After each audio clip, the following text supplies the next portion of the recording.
desde hace más de 10 años que vengo impartiendo docencia y es uno de los elementos que considero como eje central para superar grandes obstáculos como al presente estamos atravesando, que es la preparación, la educación, la mejor lucha, no solamente contra la criminalidad, sino también contra el flagelo de la corrupción, que es precisamente de lo que hoy vamos a hablar.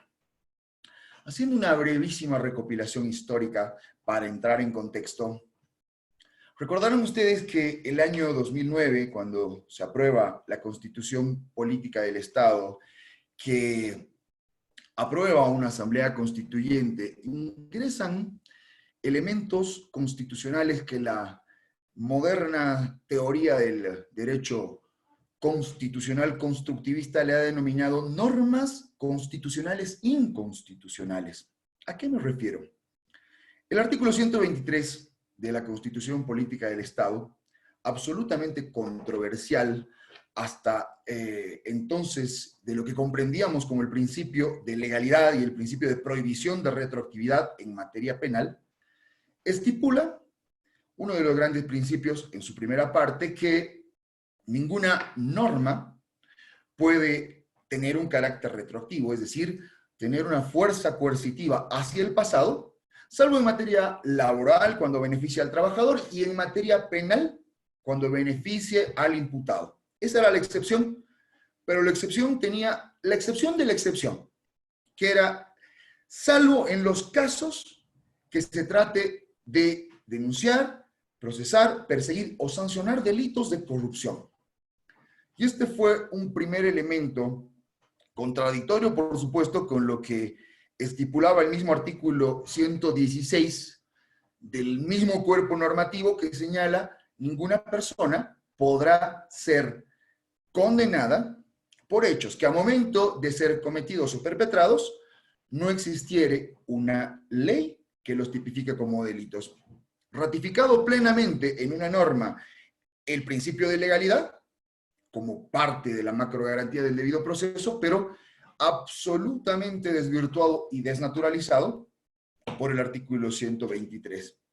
Tal es así que no pasó más de un año, que en fecha 31 de marzo del año 2010 se aprueba una de las leyes icónicas de lo que ha significado el anterior gobierno, porque no solamente representaba un discurso que desde mi punto de vista lógicamente era demagógico, sino que representaba un instrumento de persecución, de procesamiento, de apertura de criterios con los cuales, a través de la ley 004, ley Marcelo Quiroga Santa Cruz, de investigación de fortunas y enriquecimiento ilícito, no solamente se incorpora un nuevo catálogo de tipos penales, previstos por esta controvertida y desde mi punto de vista inconstitucional norma, sino que además cambian no solamente las sanciones, la tipificación, la incorporación de nuevos tipos penales, sino inclusive el procesamiento,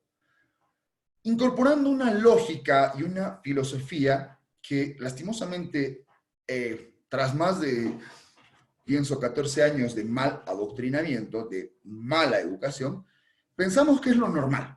Pensamos que es lo correcto, pensamos que es lo común, y hemos convertido al instrumento persecutor penal, al poder punitivo, al instrumento sancionador legítimo del Estado, en un mecanismo para extorsionar, para perseguir, para neutralizar, o simplemente para evitar cualquier tipo de riesgo de quien detente el ejercicio y el uso, entre comillas, indebido del poder.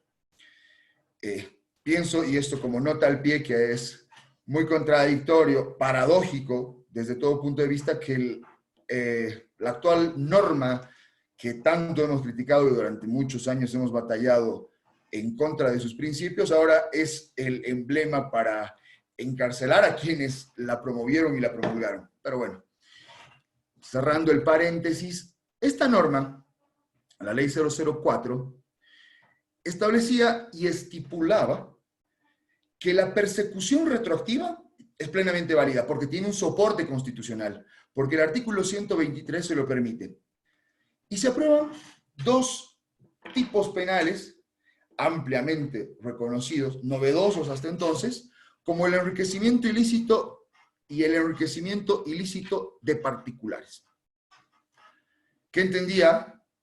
Por una parte, el tipo penal de enriquecimiento ilícito en contra del Estado, con afectación al Estado, como señala el artículo 28, si no me equivoco, de la ley 004, que quien hubiera ejercido o ejerciere funciones públicas, un sujeto activo propio determinado, y que no pudiera acreditar una relación de proporcionalidad entre sus ingresos legalmente declarados y la totalidad de su patrimonio, se le presume responsable del delito de enriquecimiento ilícito. Una inversión absoluta de lo que significa el principio de presunción de inocencia, de lo que significa, procesalmente hablando, la obligación o la carga de la prueba que recae en materia penal en el acusador. Si el acusador no demuestra la responsabilidad penal, la reprochabilidad de la conducta del imputado, entonces, lógicamente, él, por más que no haya generado ningún elemento investigativo para desvirtuar cualquiera de las hipótesis del acusador, entonces es inocente. No porque sea inocente, sino porque no se ha encontrado los elementos suficientes para acreditar su responsabilidad jurídica. Ante esta ausencia, no hemos sido el único país, por supuesto, que ha incorporado este tipo de normativa por recomendaciones de instituciones u organismos internacionales que a través de distintos convenios o acuerdos promovían e impulsaban la lucha contra la corrupción, generando, en este caso y en el caso específico nuestro, un vacío no solamente contestatario a los principios constitucionales y las garantías que forman parte del debido proceso, puesto que iba en contra de la presunción de inocencia, iba en contra del principio de prohibición de autoincriminación. ¿Por qué? Porque si yo, a momento de prestar mi declaración, conforme al artículo 192, perdón, del Código de Procedimiento Penal, que señala la persona que sea sometida a una investigación, podrá prestar su declaración, se le exhibirán los medios de prueba, se le informarán los hechos delictivos por los cuales se le acusa, y podrá acogerse al derecho a guardar silencio sin que ello implique ninguna presunción de culpabilidad en su contra, ni que sea utilizado como un elemento de obstaculización en el ámbito de las medidas cautelares. Sin embargo, es imposible que en un delito de enriquecimiento ilícito, acogiéndose al derecho a guardar silencio y empleando como estrategia la defensa pasiva, es decir, esperar que simplemente el acusador demuestre la culpabilidad, ocurre lo contrario. Puesto que si el acusado, el sindicado, no demuestra su inocencia, en este caso, simplemente con la desproporcionalidad, sin explicar el principio de lesividad, el elemento subjetivo del tipo penal como el dolo, se presumía que la persona había cometido el delito de enriquecimiento ilícito. Y exactamente lo mismo ocurría con particulares, con ciudadanos que no cumplen la labor de funcionarios públicos. Se presume que el particular, que habiendo mantenido una relación con el Estado y existiendo esta desproporcionalidad en su patrimonio, no pueda acreditar la idoneidad del mismo o la explicación contable financiera suficiente como para desvirtuar la hipótesis de corrupción, entonces se le presume culpable.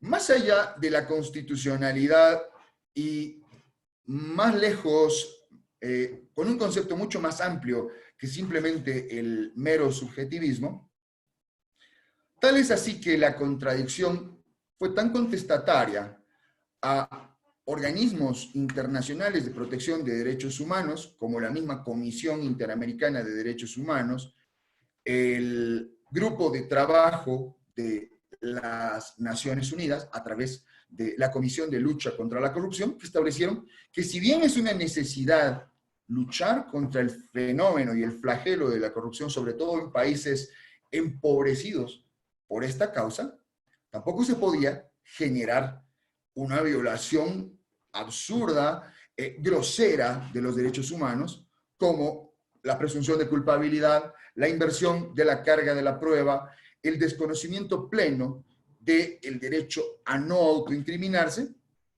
que inclusive el Tribunal Constitucional emitió un fallo hace aproximadamente 8 años, con la sentencia constitucional 770/2012, en la cual realiza una interpretación del principio de retroactividad. Para ese entonces ya se había utilizado esa ley para encarcelar aproximadamente a más de 200 personas, y entre ellos políticos vinculados a la oposición o personas que estaban generando algún tipo de incomodidad con relación a esta figura. Y yo le comento este análisis y este antecedente para llegar a la conclusión de que el Tribunal Constitucional establece claramente, de ninguna manera se puede investigar, juzgar o sancionar conductas que hubieran ocurrido antes de que la norma jurídica, el derecho penal positivo, existiera, por lo cual se vulnera el principio de legalidad, de taxatividad, que representan básicamente a lo que es un Estado de Derecho.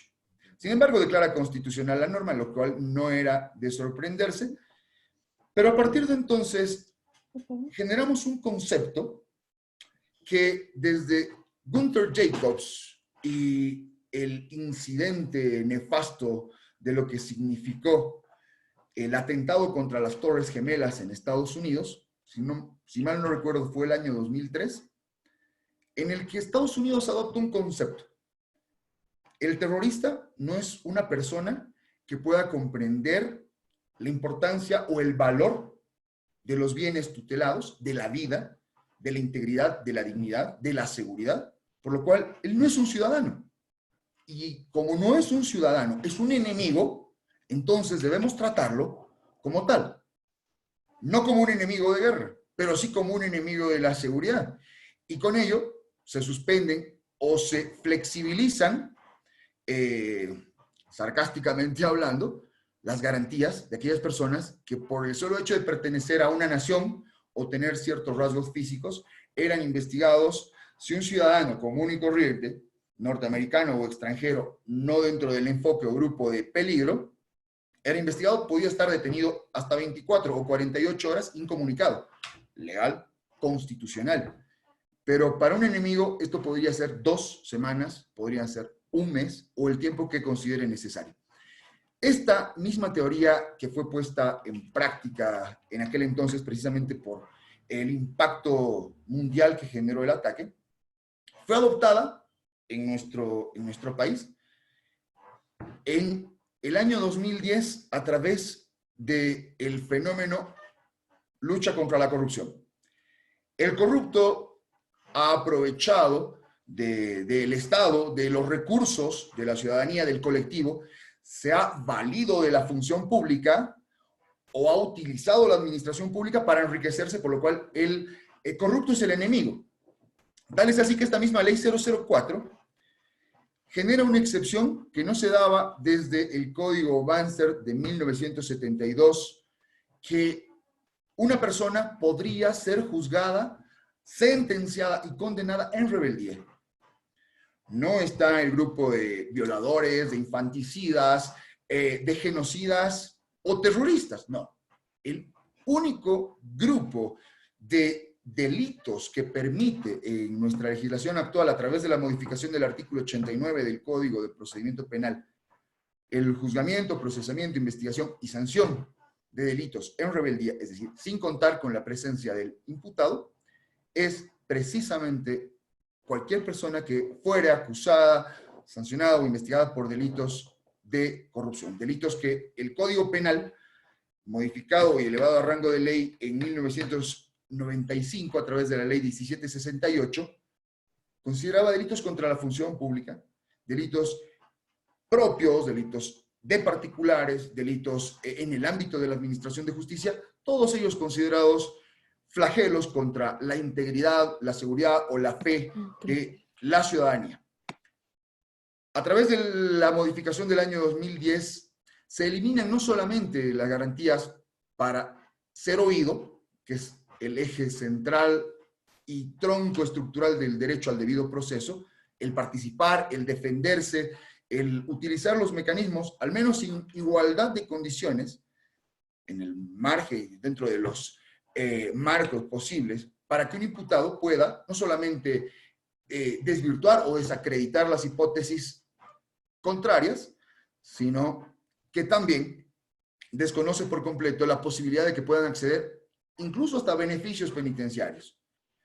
El homicida, el genocida, que hasta antes de la modificación, si no me equivoco, de la ley del terrorismo y financiamiento al terrorismo, el genocidio tenía una pena de 5 a 15 años. Imagínense un genocidio. ¿Quién es el genocida? Aquel que elimina, mata, ataca a un grupo humano por sus características similares de raza, religión, culturales, idioma o unidad territorial. Mata a 100 personas solamente por el hecho de que son tupí-guaraníes. De 5 a 15 años, pero en cambio, el que cometía un delito de terrorismo tenía entre 10 y 18 o 15 años, puesto que con el concurso de delitos, la prohibición de reducción de penas, teníamos sentencias altamente elevadas, equiparables a un hecho de lesa humanidad. A través de la jurisprudencia y con muchos años de trabajo se fue logrando flexibilizar o al menos armonizar en cierta medida los alcances de esta ley 004, que va de la mano con una errónea, incorrecta, absolutamente descriteriada interpretación de la ley 1970, que entra en vigencia plena el año 2001, puesto que se había aprobado ya en 1999 solo en el ámbito de medidas cautelares, en el que se establecía las medidas cautelares se aplican para 3 fines: para asegurar la aplicación de la ley, para asegurar la presencia del imputado en el proceso y para evitar que pueda entorpecer la investigación. Esos eran los 3 fines. Pero tanto el artículo 7, el 221 y el 222, normas que nunca sufrieron una modificación pese a las más de una decena de cambios o reformas que ha tenido la ley 1970, señalaban clara y contundentemente el carácter restrictivo, excepcional, extraordinario de la detención preventiva. No es la regla, es la excepción. ¿Qué es lo que hicimos? Desde el año 2001 comenzamos completamente al revés. Cumple los requisitos para la detención preventiva, el delito tiene una pena superior a X años, existe riesgo de fuga, existe riesgo de obstaculización y de inmediato es detención preventiva. Una fórmula matemática aplicada absolutamente a la inversa. Luego de que esta fórmula en demasiados casos se convirtiera en un mecanismo hasta ilógico subjetivo, puesto que a través de la ley 007, ustedes recuerdan el año 2014, se incorpora uno de los elementos más alarmantemente abstractos que no se había utilizado desde el profesor de criminología Enrico Ferri: ser un peligro para la víctima o ser un peligro para la sociedad.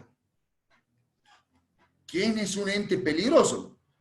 Un ente peligroso, nos decía hace aproximadamente 350 años uno de los padres fundadores de la criminología, aquel delincuente loco, delincuente nato, que tiene rasgos atávicos y que actúa por un impulso genético, una predisposición a cometer el delito, como hasta entonces se sostenía bajo los mecanismos científicos hasta los que en ese momento habían llegado. Probablemente tras el descubrimiento hace algunos años de la cadena de ADN, se le dio en cierta medida la razón en alguna de sus teorías, pero de ninguna manera el concepto de peligrosidad tiene un parámetro de medición: quién es peligroso y quién no. Y nuevamente la jurisprudencia del Tribunal Constitucional, por ejemplo, a través de la sentencia 56, quebrado 2014, perdón, 2018, 70, 2018, señalaba la peligrosidad, se demuestra cuando existe antecedentes penales. Se desvirtúa presentando un rehab. Se debe considerar si existió algún tipo de reincidencia o si tiene otros procesos que pudieran generar la sospecha. De ninguna manera podríamos considerar que ese fue el espíritu teleológico que el legislador, el año que aprueba un sistema acusatorio adversarial, hubiera pensado o hubiera interpretado para el uso de las medidas cautelares. De ninguna manera.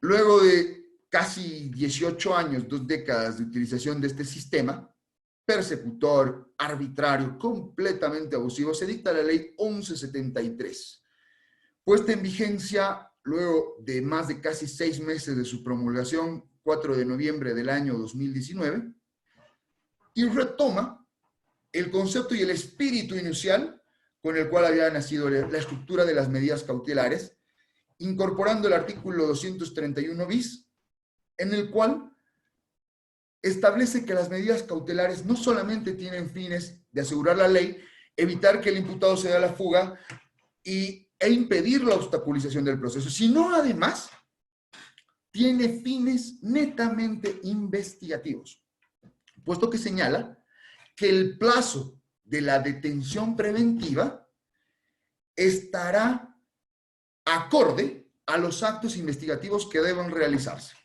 Señor fiscal, ¿qué necesita para demostrar que existió una estafa? Necesito pedir una certificación al banco a través de un requerimiento, necesito tomar la declaración del testigo X y Z, y necesito realizar una pericia documentológica de este instrumento público. Muy bien, ¿cuánto tiempo requiere? Requiero 6 meses. No, señor fiscal, está completamente fuera de lógica para hacer esas 3 cosas, no necesita más que 2 meses. Se le deja al arbitrio, al criterio, a la sana interpretación que pueda realizar el juez contralor de garantías constitucionales para que la detención preventiva deje de ser, como en muchos casos, un anticipo de pena o un mecanismo que pueda ser utilizado ya sea por el ente acusador o por la víctima para lograr un fin distinto al proceso penal.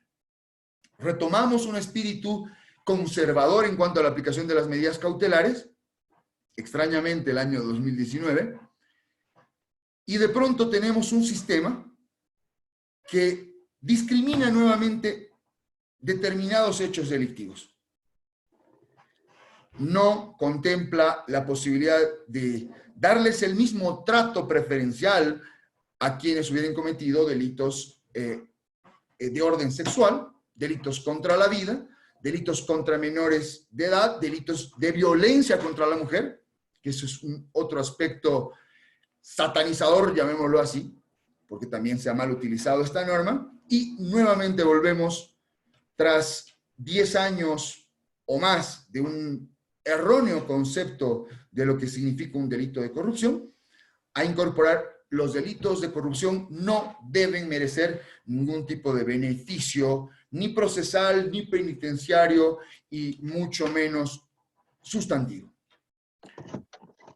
Esta breve reseña, haciendo un giro y un viaje muy rápido por la historia, recopilando algunos componentes normativos, nos lleva a sostener que la misión de quien promueve o defiende una causa enmarcada en un tipo o varios tipos penales de corrupción, no solamente es ser objetivo, ser ecuánime y evitar que ese abuso que ha generado en cierta medida el Estado en casos particulares y plenamente identificados por la justicia penal internacional inclusive, no se convierta en nuestra tradición consuetudinaria de adoptar esos conceptos como válidos.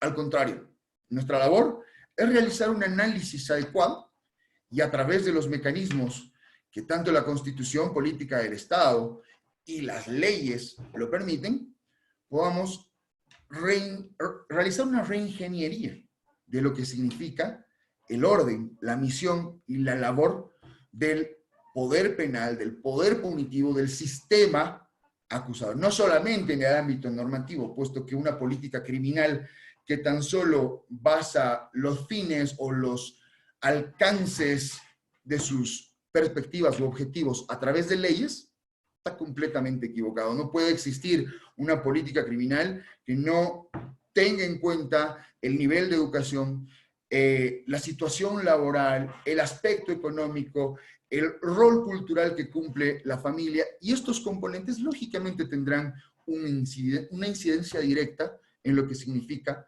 la posibilidad de adoptar nuevos valores y dejar de pensar que el que roba, el que se aprovecha, el que coge la oportunidad y pues obtiene un beneficio personal en desmedro de los demás, está bien. Entre tanto, no se haga pensar. Esa cultura, lógicamente, nosotros estamos llamados a cambiarla, a transformar lo que significa el concepto del boliviano. Con esta pequeña introducción que me ha tomado más tiempo del que pensaba, vamos a comenzar un repaso con elementos que les voy a compartir enseguida en la pantalla.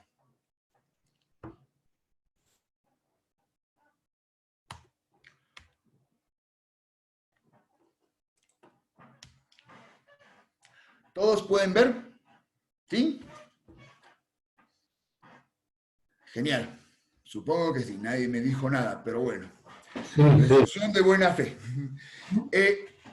Cuando hablamos de delito, no podemos dejar de entender, de comprender lo que significa la teoría del delito. Creo que alguien estaba pidiendo la mano, podemos conversar. Esto es un diálogo, sin ningún problema. Si tienen alguna pregunta, prestos a escucharle.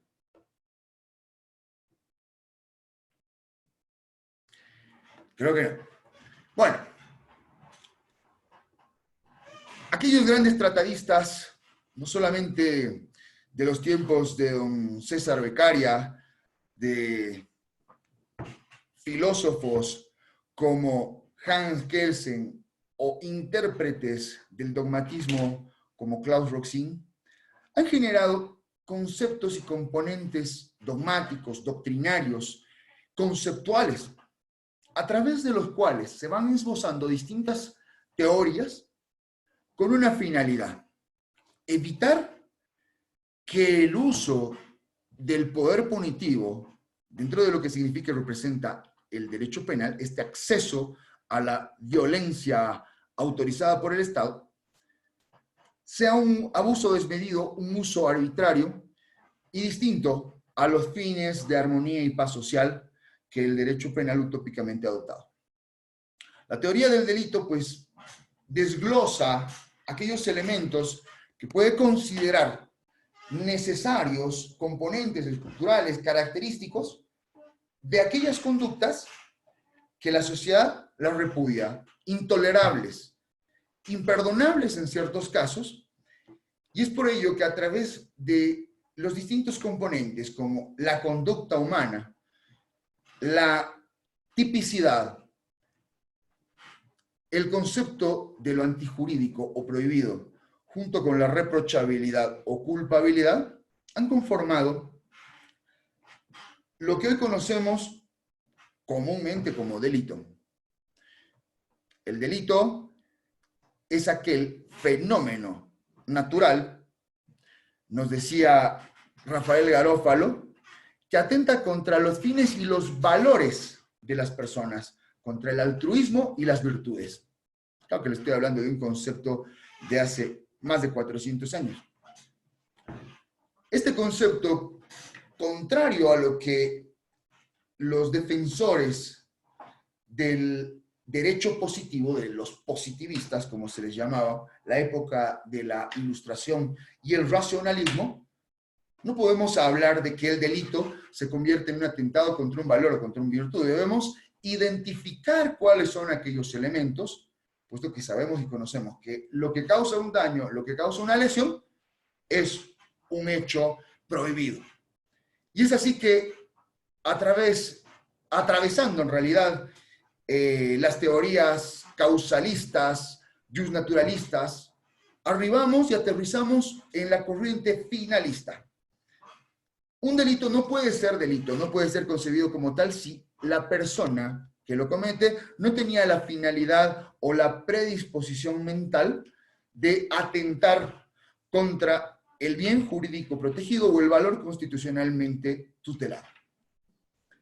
Cuando hablamos de bien o valor vinculado a la corrupción, no solamente estamos hablando de la administración pública o del deber de actuar con honestidad y transparencia, sino estamos hablando de un atentado que genera no solo el repudio de atentar contra la cosa pública, sino además el desvalor que se le otorga al significado de Estado de Derecho, principio de seguridad jurídica, respeto por los bienes que se le ha otorgado la confianza para administrar o se le ha otorgado la confianza para relacionarse y vincularse. El patrimonio del Estado, la fe colectiva, la administración pública a través de sus principios de probidad, de continuidad, de transparencia, de ininterrumpibilidad, son parte de los componentes que forman este amplio espectro que podríamos llamar bien jurídico protegido dentro de un delito de corrupción.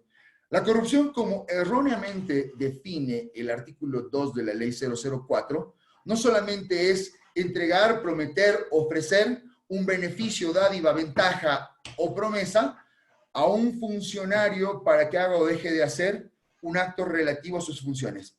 Eso estaríamos hablando claramente de un delito de cohecho. Cohecho activo quien ofrece, cohecho pasivo quien recibe. Definitivamente, la corrupción tiene un alcance mayor. Es atentar contra el concepto de transparencia que la colectividad lo tiene reconocido. En este sentido, un tanto estructuralista o funcionalista, sin desenmarcarnos de la capacidad de reproche que puede significar este conjunto de tipos penales, implica que no todo hecho antijurídico en el ámbito del ejercicio de la administración pública o el vínculo que el particular pueda tener con ella, implica en la tipificación de un delito. ¿Qué quiere decir esto? Por ejemplo, el artículo 154 del Código Penal, reformado también precisamente por la Ley 004, nos habla del incumplimiento de deberes. La Ley 1768, que era anterior a la modificación de la Ley Marcelo Quiroga Santa Cruz, establecía que el incumplimiento de deberes involucraba que el funcionario público que no realizara las labores que estaban legalmente previstas, omitiera realizarlas, tendrá una pena de 6 meses a 1 año. Esa fue la interpretación que le dio el legislador en el año 1995 y se mantuvo vigente hasta el año 2010, en el que este tipo penal modifica e incrementa, agrava la pena de 1 a 4 años. El hecho de conceptualizar solamente el desobedecer la norma llegó muchas veces, inclusive a fiscales y autoridades judiciales, a pensar que el que llegaba tarde o no iba a trabajar, incumplió un deber. Su deber era venir a trabajar, su deber era llegar a la hora, por lo cual cometió un delito de incumplimiento de deberes. Se dejó de lado la interpretación del elemento subjetivo penal, es decir, la incorporación del tipo doloso. El incumplimiento de deberes no es un delito culposo en absoluto. Eso nos dice claramente el artículo 13 cuarter del Código Penal, en el que señala que no existe la posibilidad que una conducta sea culposa, imprudente, negligente o por falta de pericia si el tipo penal no estipula y especifica claramente la sanción de una figura culposa. Existe el peculado culposo, existe el homicidio culposo, existe las lesiones culposas, pero no existe el prevaricato culposo, por ejemplo. Y ese es tema de tesis, puesto que en autoridades a quienes se le encomienda realizar la labor de la administración de justicia, no se puede permitir o tolerar o perdonar actos de negligencia o actos de impericia frente al manejo y la administración de la justicia. Pero es un tema completamente aparte. En ese entendido, dentro de lo que significa la reprochabilidad, no solamente debía tener la capacidad intelectual para ser sancionado, sino que debía comprender que el acto que realizaba, ya sea firmar un contrato administrativo, realizar un cobro enviado por su superior inmediato o por la máxima autoridad ejecutiva, e inclusive actuar como autor inmediato, le significaba o le representaba asumir un rol de responsabilidad por más de que no hubiera realizado desplazamiento de voluntad alguna por medio de su conducta. ¿A qué me refiero? Y les pongo el caso, muy claro. El funcionario encargado de contrataciones o el funcionario encargado de tesorería robó de la institución pública, el Ministerio XYZ, una cantidad de dinero. Pero como el tesorero dependía del ministro, entonces también el ministro habría cometido el delito. Esa interpretación ha sido muy común durante muchos años, olvidándonos de uno de los principios elementales de lo que significa la atribución penal de responsabilidades, como es la individualización de la autoría y la responsabilidad. Como bien conocemos, uno de los principios elementales a través del cual el derecho penal desarrolla y desenvuelve la capacidad de sancionar o castigar determinadas conductas es el principio de legalidad. Respetar la ley, obedecerla, no solamente para los administrados, sino también para los administradores. Es por ello que la función protectiva no solamente tiene un carácter preventivo, sino también una función motivadora. Esto les explico en 10 segundos, que me tome un vaso de agua. Les pido que me aguarden tan solo menos de un minuto. Aguárdenme, por favor.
Ya estamos de regreso, disculpen.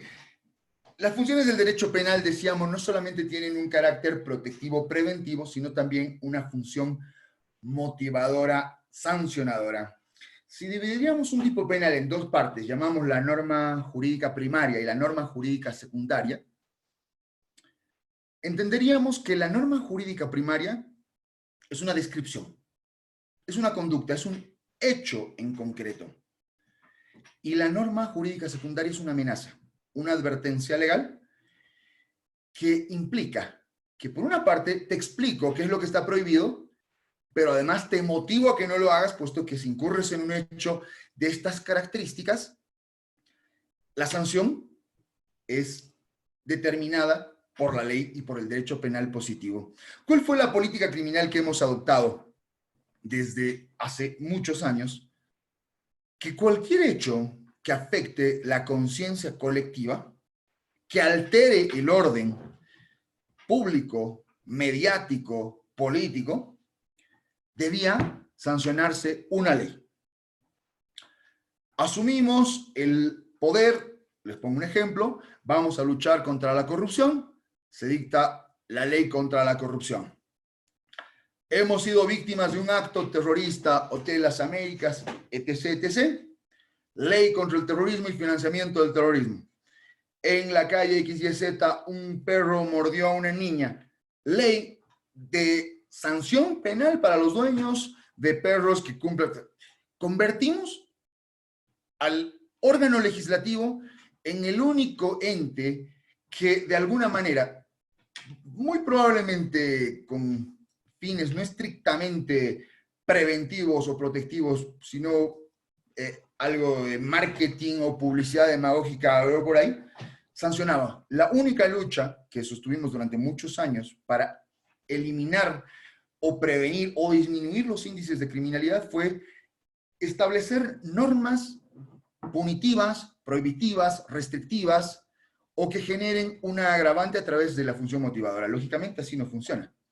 Si no incorporamos elementos que conjuncionen al valor educación, al valor ética y a componentes que reduzcan los riesgos de incurrir en estos tipos penales, la figura lastimosamente no va a cambiar, como que pienso que tampoco ha cambiado mucho por ahora.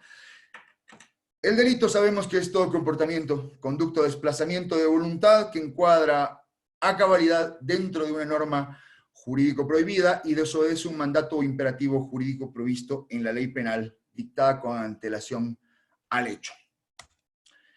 Algunos conceptos algunos elementos jurisprudenciales que nos aportan a comprender y a interpretar que la estructura de la teoría del delito permite delimitar cuando un hecho que pudiese considerarse o pudiese enmarcarse dentro de un ámbito prohibitivo cumple cabalmente con el encuadramiento o la abstracción dentro de lo que significan los límites de la ley penal.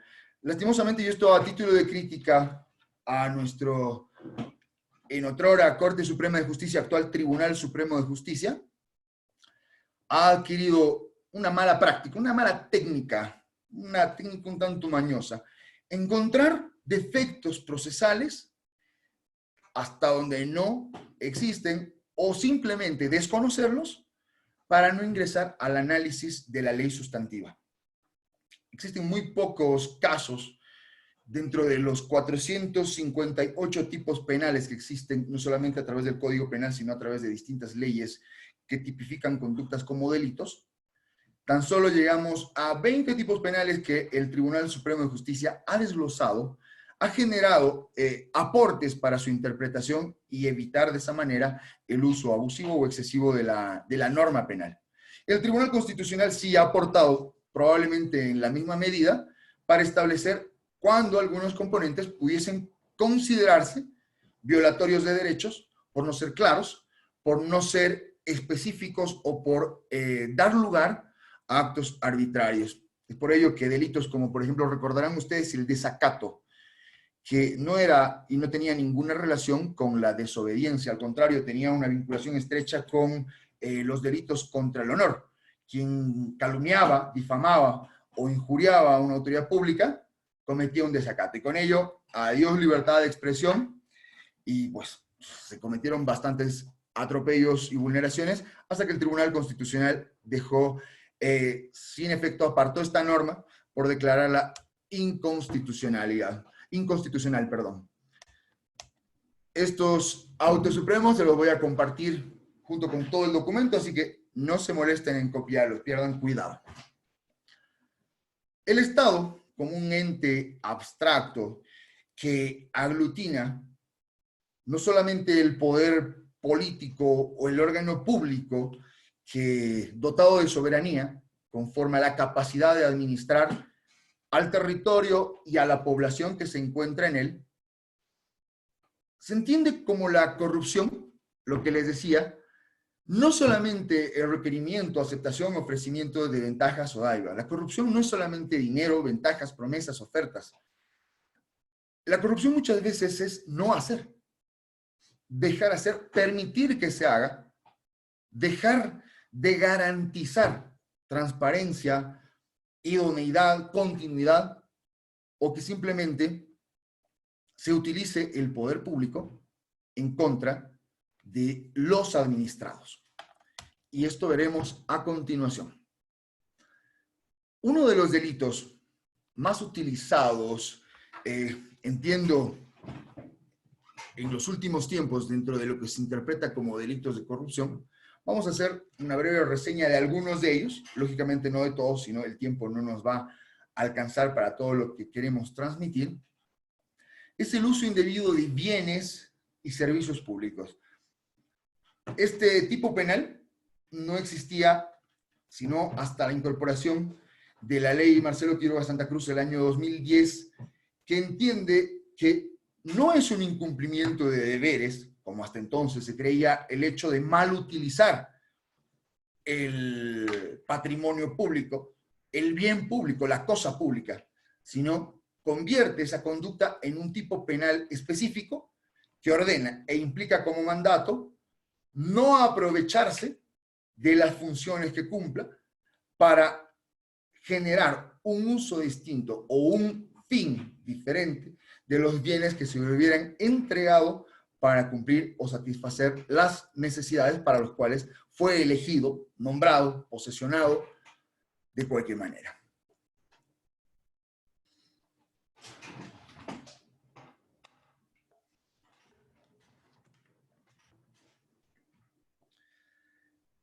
Le decía, el artículo 27, que incorpora esta figura del enriquecimiento ilícito, adopta como condición objetiva de antijuricidad la desproporcionalidad entre dos componentes: el patrimonio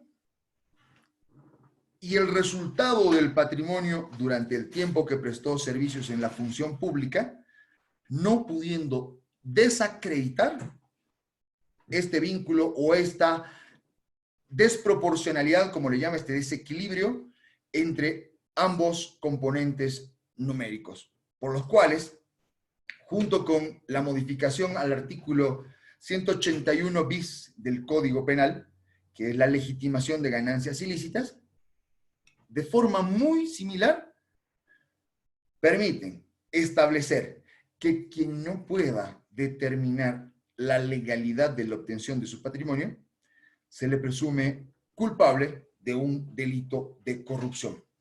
Hay un caso emblemático en el cual participé muchos años, más de los que imaginé, que en la persecución de un empresario, dueño de una aerolínea, se le acusó por enriquecimiento ilícito porque en una entrevista, declaró que tenía 60 vehículos y algunos millones de dólares. En aquel entonces la ministra de Transparencia ordenó que de inmediato se le iniciase el proceso penal. Casi se inauguró, se estrenó con este ciudadano la persecución por enriquecimiento ilícito de particulares. ¿Cuál era la hipótesis? Escúcheme.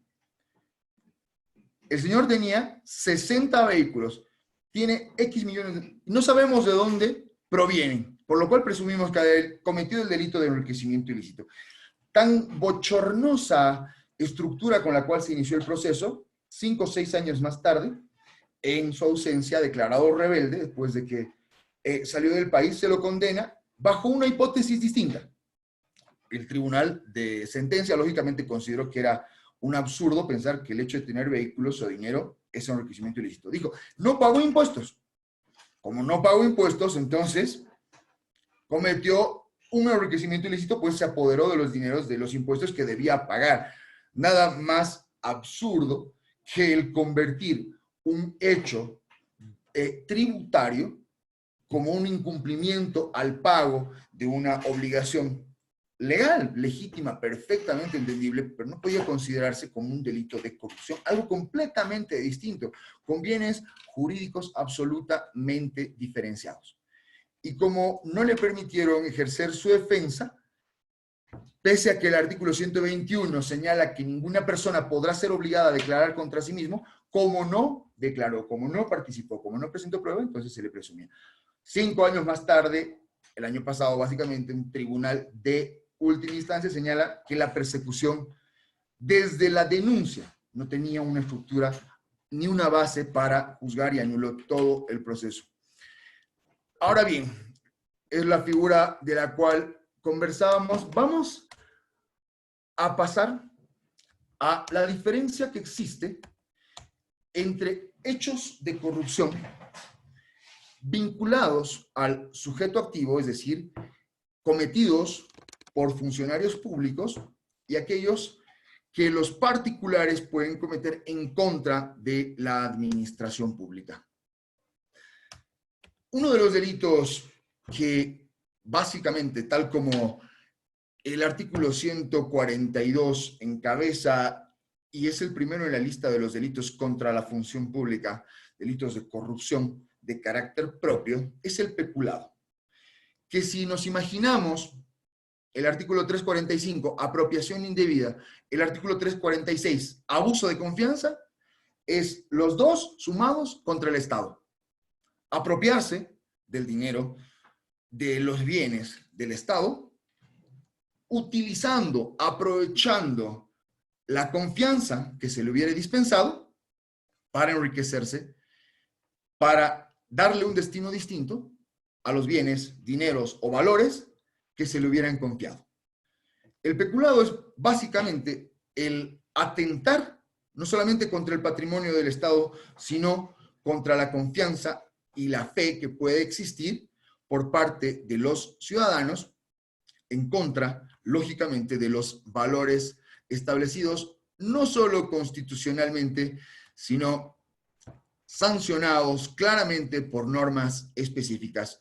Uno de los autos supremos que interpreta, regula los alcances precisamente de lo que significa el daño económico al Estado es el auto supremo número 831 del año 2012 de la Sala Penal Segunda, que establece como noción, como criterio interpretativo, no solamente basándose en la prohibición de prescripción establecida por la Constitución Política del Estado del año 2009, por lo cual este tipo de delitos de ninguna manera podía prescribir, pero sí se podían extinguir, y eso determinó en cierta medida y con mediana claridad el Tribunal Supremo de Justicia.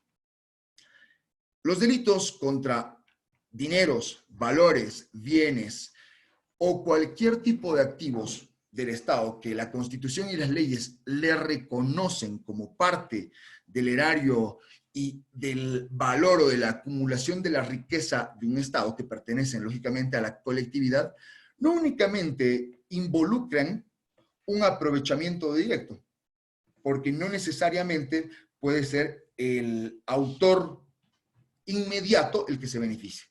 Puede existir un instigador, puede existir un cooperador que no necesariamente sea funcionario público, pero que sí tenga la calidad de partícipe, tal como lo señala el artículo 20 del Código Penal, dentro de las distintas categorías de autoría, participación y corresponsabilidad penal que nos señala la norma jurídica.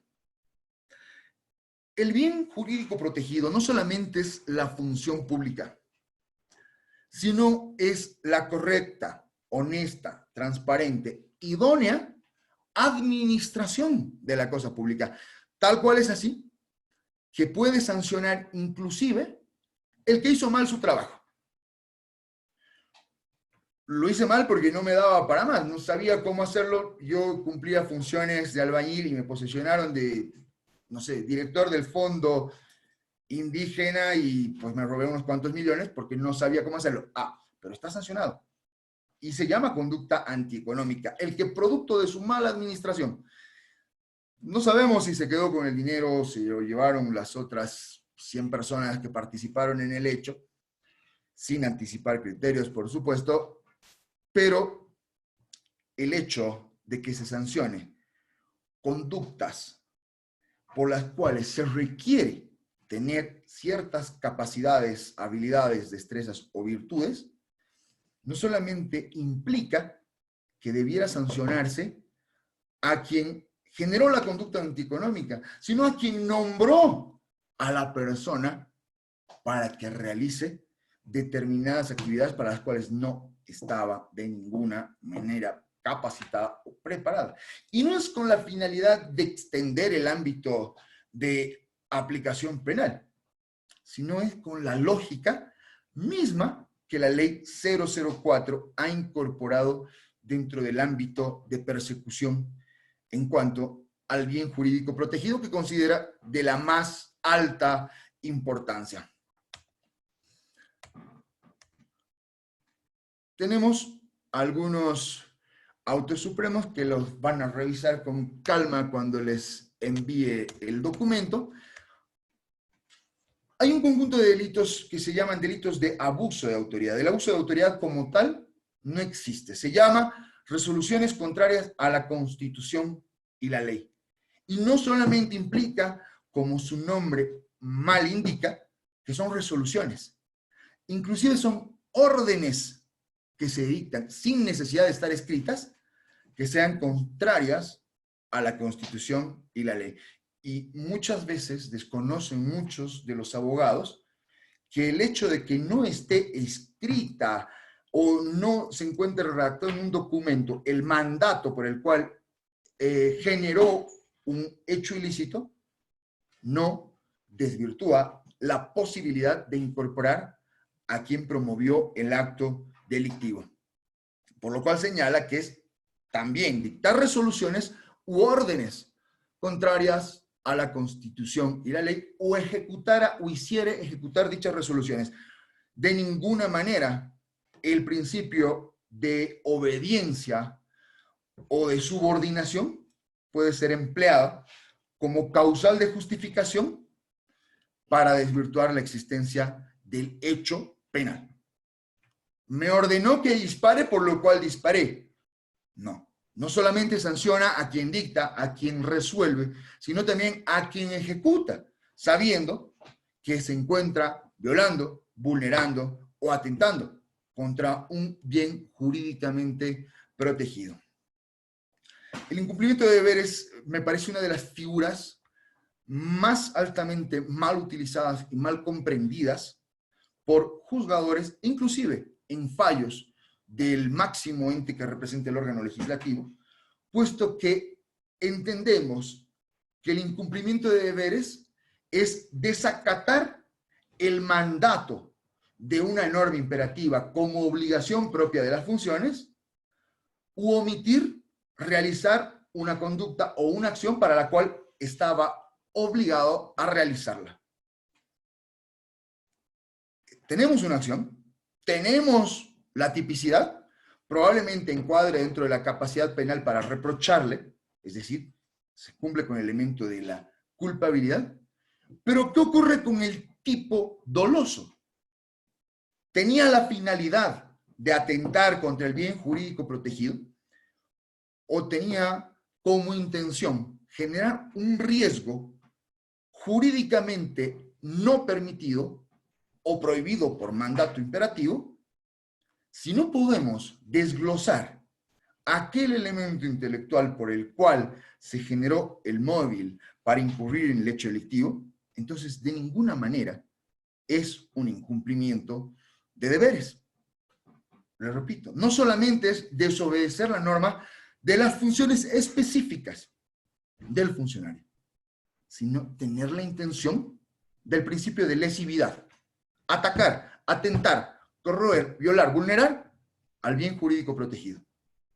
Mi obligación como oficial de seguridad vial de la alcaldía es que si me informan de un sifonamiento en la avenida principal, ¿qué deberé hacer? Tomar todas las medidas de forma inmediata para que los ciudadanos de la urbe no sufran ningún inconveniente con un orificio que se ha generado producto de un deslizamiento. Muy bien, genero señalización o inclusive puedo impedir el paso, pero ¿qué ocurriría si tan solo coloco una cinta amarilla atrapada por dos conos y que en medio de una noche lluviosa un vehículo, al no ver la cinta que se la llevó el viento, ingresa dentro del sifón, el río se los lleva y fallecen 2 personas. Un caso de la vida real en el cual claramente el hecho de no realizar una acción para la cual estaba obligado, impelido, la ley le exigía en ese momento que actúe de una forma responsable como para la cual fue contratado, entonces incurría en un incumplimiento de deberes por una conducta omisiva. Probablemente dentro de la cabeza de aquel ciudadano o aquellos ciudadanos jamás hubiera pensado, ni siquiera de forma probable, que el hecho de colocar una señalización tan precaria terminaría con la vida de 2 ciudadanos. Pero al tener y al cumplir ellos una posición de garante, de seguridad, bajo el bien y el valor que se les otorga como parte de su responsabilidad, el desobedecer la norma genera el elemento delictivo porque ellos tenían la intención de no cumplir con el imperativo de realizar cuanta acción fuera necesaria para garantizar la vida, la seguridad, la integridad de quienes pues estaban a su cargo en aquel entonces. El dolo no es para matar, el dolo no era para terminar con la vida de las personas, el dolo se genera a momento de conocer el deber que tiene que cumplir y deliberadamente e intencionadamente desoírlo, vulnerarlo, incumplirlo por completo. Aquí Doctor, yo una consulta. las que gusten. Doctor, una consulta en cuanto al incumplimiento de deberes. Usted ha mencionado, evidentemente, que tiene que marcarse en alguna de sus funciones. Un ejemplo, digamos, en una institución, recién se está creando, no sé, un departamento, no sé, administrativo, en el cual no existe un reglamento de funciones. Y lamentablemente, puede ser jefe de unidad de ese departamento y que pueda realizar alguna acción, pero no estaría pues inmerso, digamos, este incumplimiento de deberes, ya que no existe una especificación en cuanto al comportamiento. Es decir, si habría alguna auditoría, por así decirlo, y encuentran que ha habido errores administrativos, los cuales habría realizado esta persona, pero no existiría, mejor dicho, un reglamento de funciones. ¿Se enmarcaría un incumplimiento de deberes, doctor? De ninguna manera, y usted mismo ha dado la respuesta. Se trata de obligaciones propias de sus funciones. Probablemente al portero del edificio de la Contraloría no le podamos exigir que realice un informe contable. Es lógico que no podrá cumplir con esa función, puesto que está contratado encomendándole una labor completamente distinta. Ante la ausencia o el vacío legal, aplica no solamente el principio de legalidad que impide sancionar una conducta que a momento de realizarse o consumarse se encuentre prohibida por ley en una norma específica. No es que el delito de incumplimiento de deberes sea una norma penal en blanco, no es así. Existen teorías sí contradictorias y contestatarias que derivan la sanción penal a una norma administrativa, algo que es completamente inconstitucional. Lo que sí debe comprenderse es que el incumplimiento de deberes no solamente es una conducta omisiva, puede ser también una conducta activa, promotora de un deliberado desobedecimiento, en cuanto a un vínculo directo. Eso le llamamos el nexo de causalidad. El hecho, el resultado y el elemento que fusiona a ambos a través de la intención de atentar, poner en riesgo el bien jurídicamente protegido, que en este caso es que el administrador que está cumpliendo una función determinada cumpla al menos con las funciones que se le ha otorgado. Si se lo ha contratado para realizar labores de, por ejemplo, de sanidad, ahora que está muy en boga este concepto o esta situación, y decide dejar de ir por el hecho de que siente determinada animadversión a enfrentar el peligro en condiciones insalubres, yo lo contraté como funcionario público para que cumpla. Y si no viene es un incumplimiento de deberes, no, de ninguna naturaleza. Los hechos, no por encuadrarse dentro de una conducta típica, son necesariamente delictivas. Usted daba el ejemplo de que no existe el reglamento. Entonces, si no existe el reglamento, lo máximo que podrá hacer la administración pública es generarle un proceso administrativo para determinar su responsabilidad administrativa, cuya sanción podrá ser una llamada de atención o alguna represalia o sanción proveniente de la justicia administrativa, pero no de la justicia penal, puesto que rige la labor no solamente en el ámbito de los delitos de corrupción, sino en el ámbito del concepto en sí del derecho penal, que esta instancia es la última frontera, es la última ratio, es la última razón por la cual deja su conducta de ser meramente prohibida, antijurídica, sino que se convierte en intolerable, puesto que ha tenido la intención, la voluntad, la decisión de irrumpir, desobedecer, incumplir o deliberadamente hacer lo contrario a lo que sus funciones le estipulaban. Este concepto, meramente subjetivo, por eso se le llama el elemento subjetivo del tipo penal, debe ser acreditado. No puede presumirse el dolo. No existe la posibilidad de que se considere que porque no se ha acreditado la buena fe, entonces se presume la temeridad. De ninguna manera. Es por ello que adoptamos el sistema acusatorio adversarial. El acusador debe demostrar en un proceso contradictorio, en igualdad de condiciones procesales, que existen los elementos probatorios suficientes para generar una verdad judicial, una verdad procesal respecto a la hipótesis de la conducta prohibida. ¿Por qué hablamos de una verdad judicial? Porque es distinta de la verdad material. La verdad material es lo que efectivamente ocurrió, lo que pasó. Lo que no queda en duda alguna que se hubiera demostrado o acreditado en muy pocos casos. Se podría demostrar que existió una verdad material, salvo en aquellos que la prueba es una filmación de una institución o de un local público que hubiera grabado todo lo que ocurrió. Pero como no es el común denominador, se debe establecer por mecanismos probatorios, según las características específicas de cada tipo penal, acreditar y demostrar que el acusado o el sindicado, el imputado, tenía la voluntad de atacar al bien jurídicamente protegido. Y dentro de estos delitos de corrupción, vienen aquellos que probablemente más conocemos y más dolores de cabeza nos han causado, son los delitos contra la función judicial.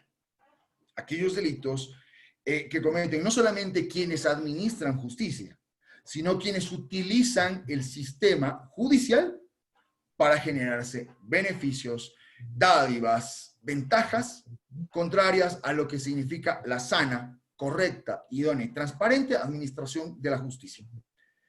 Hay un componente esencial y estructural dentro de lo que representa y dentro de lo que significa el debido proceso, que se le llama el juez natural. ¿Quién es el juez natural? Es la autoridad competente, independiente e imparcial a quien el Estado le ha dado la importante y trascendental labor de brindar un servicio público, como es la administración de la justicia, que debe ser de calidad, que debe ser eficiente, que debe ser inmediata, que debe ser transparente, pronta, oportuna, y todos los valores que señala el artículo 178 y 181 de la Constitución Política del Estado. Trasciende esos valores, ataca la correcta administración de la justicia y se aprovecha, utiliza e instrumentaliza la capacidad de la administración de la justicia o el vínculo que sostiene con ella.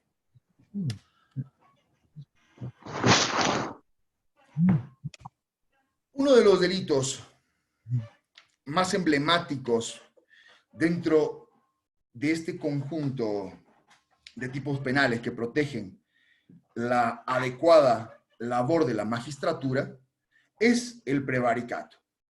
Dictar una resolución contraria a la ley. Volvemos nuevamente a desestructurar. ¿Cuándo se dicta una resolución contraria a la ley? La norma prohíbe disponer la detención preventiva para delitos de acción penal privada. Giro de cheque en descubierto, no se puede imponer como medida cautelar personal la detención preventiva. ¿Qué ocurre?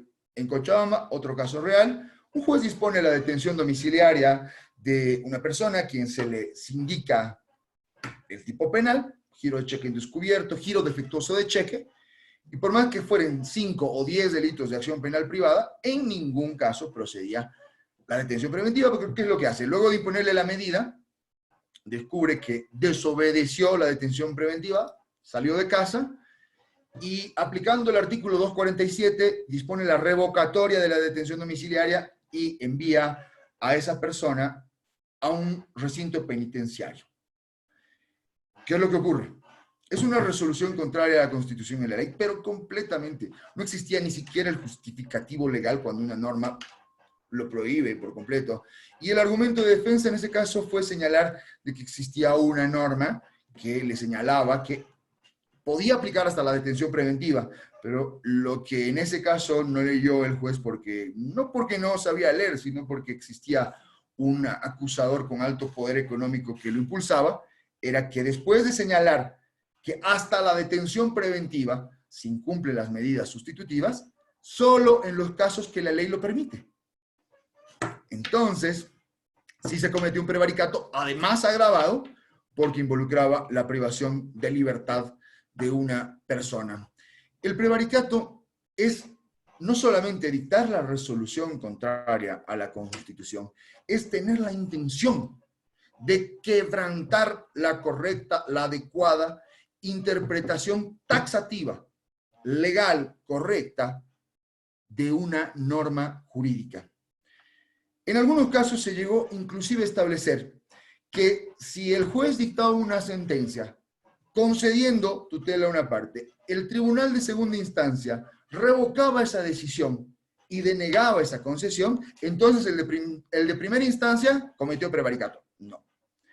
Si la interpretación se encuentra enmarcada dentro de una capacidad de lógica jurídica y análisis razonable de la decisión asumida, desde ningún punto de vista puede considerarse un prevaricato. El prevaricato es la resolución que clara y contundentemente irrumpe y es contraria, completamente antagónica a las previsiones legales respecto a la materia justiciable que se le encomienda.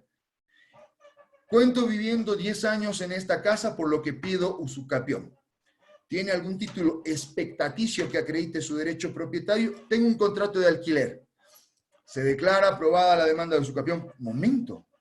Un contrato de alquiler jamás puede dar lugar a una usucapión, puesto que existe un vínculo de tipo civil claramente delimitado en el que el propietario jamás autorizó o encomendó o generó algún beneficio para sí a través de un pago de cánones legal y contractualmente establecido. Entonces, en ese caso, desobedezco por completo el concepto del contenido, el espíritu de la norma, e incurro en un delito de prevaricato claramente tipificado. Lo que no está tipificado, y le señalaba y le recomendaba realizar algún tipo de análisis o investigación, es si queremos mejorar nuestra justicia, si bien yo soy no partidario y no comparto la idea de tipificar todo para criminalizar la sociedad, en absoluto es una fórmula que haya demostrado alguna efectividad ni acá ni en ningún país del mundo, pero el hecho de tolerar la ignorancia, la falta de preparación, el descuido, la negligencia de una autoridad judicial que debiera actuar de la forma proba, encomiable y eficaz posible, entonces en ese caso yo analizaría la posibilidad de incorporar un prevaricato culposo.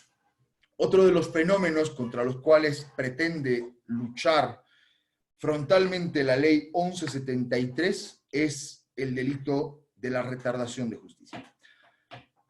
Este no es un concepto nuevo, no es un fenómeno que lo estemos conociendo recientemente, es un flagelo que desde hace más de probablemente 20 o 30 años, lo vivimos, hablábamos de un sistema inquisitivo desde 1972 en que las causas en las cuales se presumía la culpabilidad del encausado tenían una duración aproximada entre 5 y 10 años. Digamos, eso ya nunca más. Por eso la ley 1970 incorporó el artículo 133 que señalaba el plazo máximo de la duración de un proceso penal es de 3 años. Aprobada el año 2001, el año 2004, ¿qué ocurre? Hábilmente el Tribunal Constitucional en aquel entonces dicta la sentencia constitucional 101/2004, cabalmente cuando se cumplían los 3 años de que se había puesto en vigencia este código, este cuerpo normativo, y señala, momento, no es una fórmula matemática, debe entenderse e interpretarse y analizarse a quién se le atribuye la dilación, la retardación, la demora, quién no asistía a las audiencias, quién promovía recursos ilegales, quién generaba actos tendientes a retardar la rutina o el trámite procesal. Si era por negligencia de la fiscalía, por sobrecarga laboral del juzgado, porque la parte querellante no asistía a las audiencias injustificadamente, entonces probablemente el imputado tenía la oportunidad de acceder a esta sanción procesal contra la retardación de justicia. Ese era el espíritu. Hemos generado una serie de parches, incorporaciones, complementaciones que hoy en día el mismo mecanismo establecido por la ley 1173 ha establecido distintas sanciones procesales para que las personas que pretendan aprovecharse de la dinámica procedimental tengan el castigo de no poder acceder al beneficio de la extinción de la acción por duración máxima del proceso, prevista en el artículo 133, o la prescripción, prevista en los artículos 27, 29, 30 y 31 del Código de Procedimiento Penal, si es que su conducta, procesalmente hablando, demuestra un mal actuar, una intención de dilación, de retardación o de obstrucción. Por ejemplo, presentar una recusación que fuera rechazada por no contar con elementos probatorios o argumentos fundamentados válidamente, puede tener como sanción procesal el no acceder a este beneficio procesal para el imputado y sanción procesal para el ente persecutor, que puede ser el Estado. De la misma manera, el artículo 314 y 315, modificados también por la ley 1173, la ley de abreviación procesal penal y fortalecimiento en la lucha de la violencia contra mujeres, adolescentes y niños, establece que si se presenta un incidente o una excepción que careciere de fundamento, prueba o argumento válido para ser tramitada, inclusive de oficio sin necesidad de esperar consulta, puede ser rechazada in limine y además sancionar al incidentista con la no aplicación, en su caso en particular, de la prescripción y la extinción de la acción penal. Si bien este tipo de sanciones procesales en cierta medida complejas de entender cuándo sería temerario un incidente, si para mí la declaración sin el abogado es un acto nulo y el juez puede comprender, no, estaba el abogado al principio, el hecho de que se haya salido no genera la nulidad establecida por el artículo 169, por lo cual se rechaza in limine su incidente y se lo declara dilatorio, temerario y malicioso. Y usted ya no puede acceder a determinados beneficios. E inclusive le niega y le restringe el derecho a la apelación incidental. Si se rechaza de oficio, ya no tiene acceso al recurso previsto en el artículo 403, que precisamente genera la prevalencia de lo que estipula el artículo 178 de la Constitución Política del Estado en cuanto se refiere la capacidad, como parte del acceso a la justicia, de generar la impugnación para tener una segunda opinión de un tribunal jerárquicamente superior para que conozca si existió o no un agravio. Desde mi punto de vista, esta norma podría considerarse altamente inconstitucional.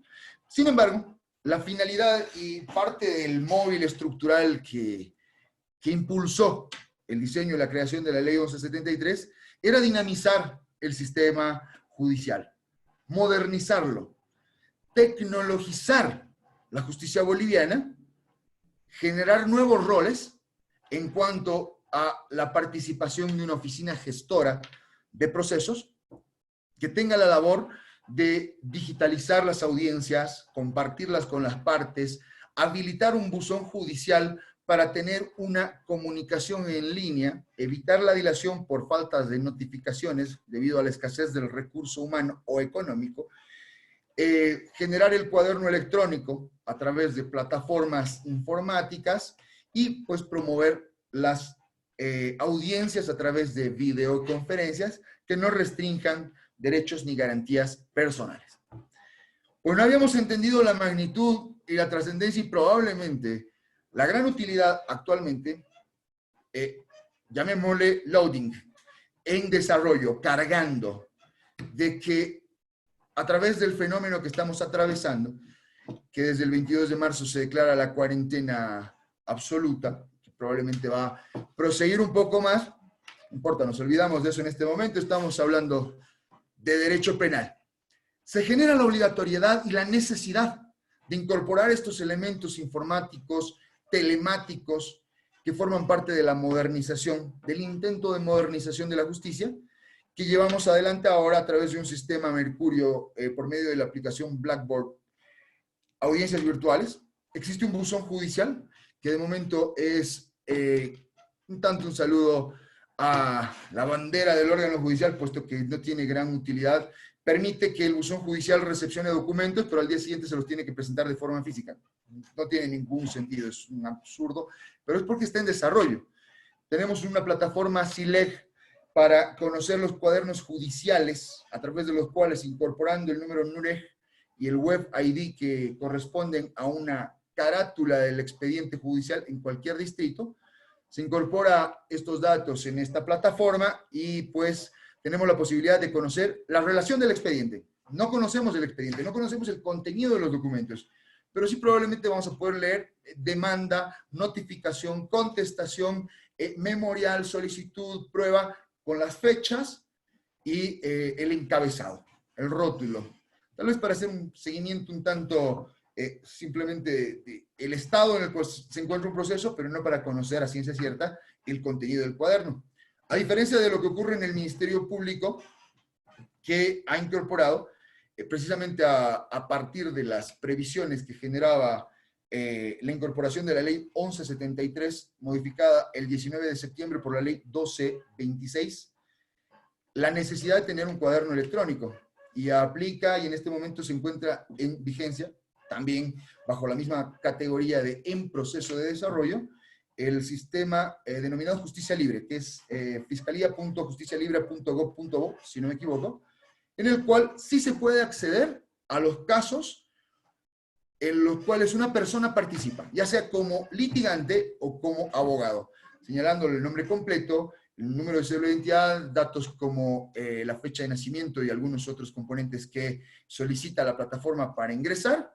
Uno puede conocer todas las causas en las cuales participa de algún modo o tiene relación o vínculo. Esto lógicamente sí genera la posibilidad de una mayor participación o control ciudadano respecto al litigio, y esto producto lógicamente de una situación extraordinaria con la cual se pretende dar cierta regularidad o al menos continuidad, al menos con aquellas personas que exista riesgo para su salud o su vida, encontrándose en una situación de privación de libertad, ya sea por una detención preventiva o ya sea por una condena.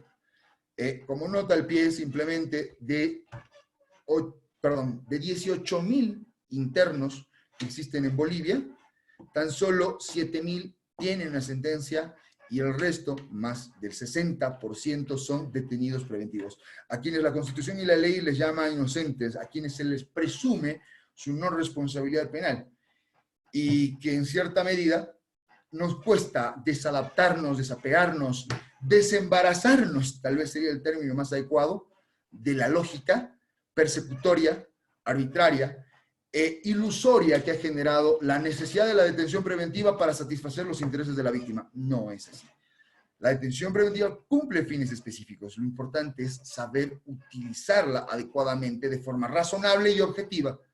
Y muchas veces en un parangón, en un análisis de equilibrio de valores que está por encima, la necesidad de juzgar, de procesar, de sancionar, o la salud y la vida. Es por ello que también, si bien hay conceptos y componentes dictados en la norma que fue aprobada el 30 de abril de presente año respecto al indulto y a la amnistía, mucha gente genera ese concepto de desazón, de desconcierto e inclusive de molestia por el hecho de que se pueda otorgar libertad a través de la amnistía o el indulto a personas mayores de 58 años que tengan enfermedades crónicas, que estén embarazadas o con hijos lactantes, y dentro de las categorías que establecen estos componentes llamados de condonación punitiva, lógicamente excluyendo los tipos penales más gravosos. Pueden acceder todos menos delitos de corrupción, violación, asesinato, infanticidios, entre otros.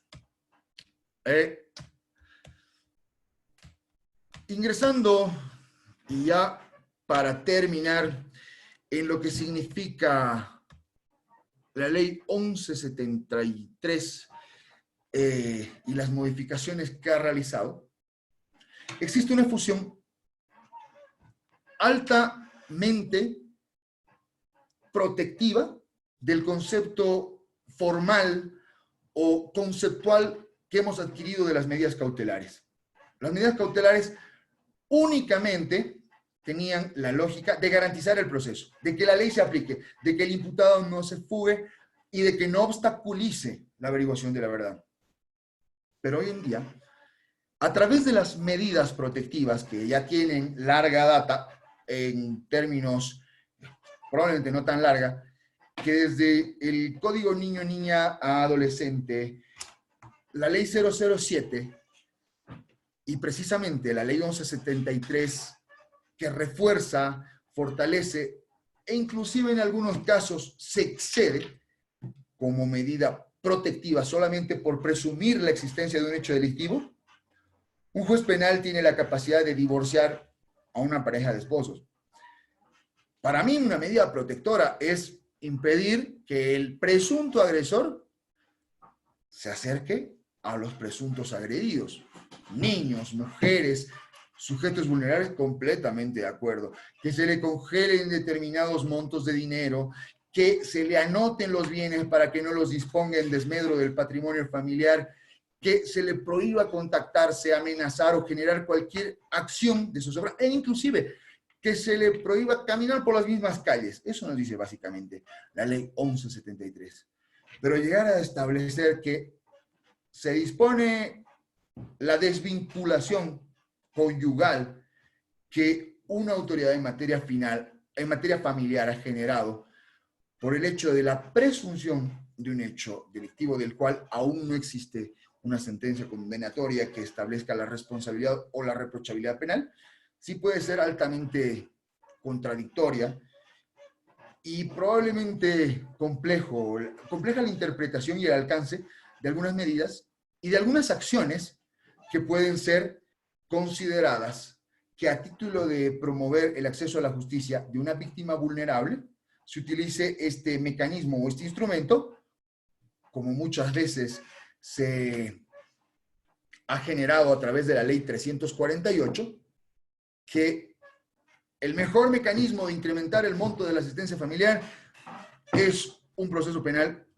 de violencia familiar por violencia psicológica. Violencia, sí, te dijo gorda, ya te está denigrando, te está humillando, te está atacando los valores y con ello estás altamente afectada, deprimida, ansiosa y has tenido ganas de matarte por las noches. Violencia psicológica, señor, se ha demostrado con estos dos informes psicológicos, la declaración de sus 3 mejores amigas, de que usted es un violento, por lo cual o se va a San Pedro o inicia una terapia contra la ira. Obviamente estoy exagerando, pero sí, se la ha materializado.